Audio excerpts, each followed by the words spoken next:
And this convergence is an opportunity to unite the world with me.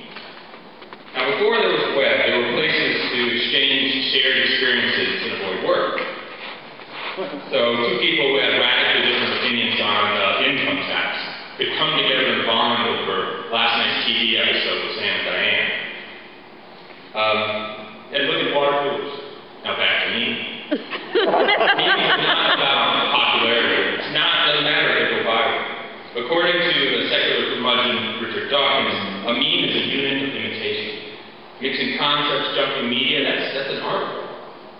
Evolution takes many forms: advertising and hoaxes, animals and kids. And no subject is too aloof to be mimicked and ridiculed.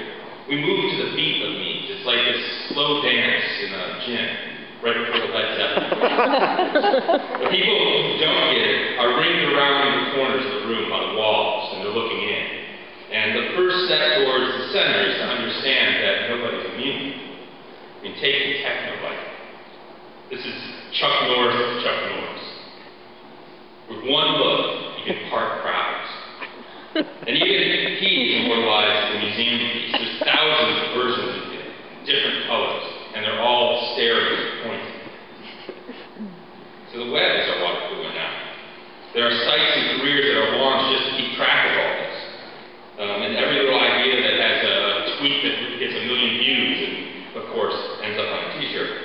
And we even have a conference to try to put all the internet in one room. So who's responsible for this meme explosion? Well, some people say the answer is we.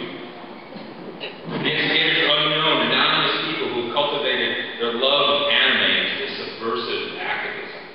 And when they're not battling prudes and censors and Scientologists, they stop to smell the duck rolls, and they give us lollipops and mid-range chocolate. And this guy, stares, cute and wide-eyed, a tribute to anonymous men who like children too much.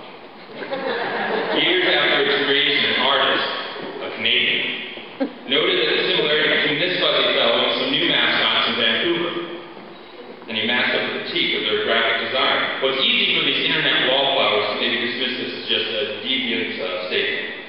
But what's the cost of meme ignorance? Well, we have to ask the Polish and the Dutch and the Germans and the Lithuanians, all duped by Google image searches, into giving an Olympic endorsement to pedophilia worldwide. And this isn't the only dark side of meme, though. Side B belongs to the trolls. You know, the internet lulls the weak, the stupid, the arrogant into these mistakes of content. The result is this exchange between the sensitive and the cool. Instead of marveling at the early development of his technical skills, we ridicule a kid for inventing online dating.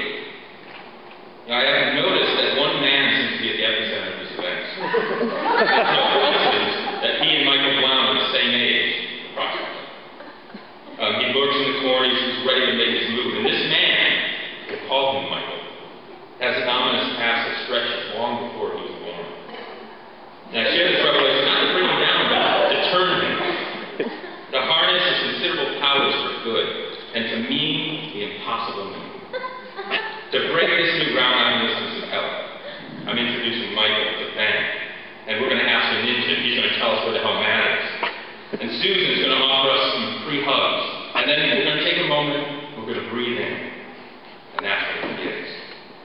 All the sad and angry people are going to scream at us, and their frowns will turn upside down, no longer very erotic, very violent. We'll be on a horse, and we'll be riding the Candy Mountain, and this magical place, nobody gets tased, bro. And everybody is pretty alone. We'll glow in the dark because it's better that way.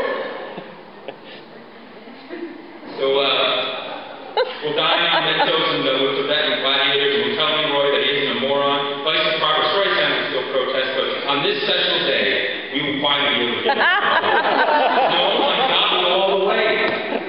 Until the most evil of evil men can bend to our will. And even he will win, proving that once and for all, everything ends in death.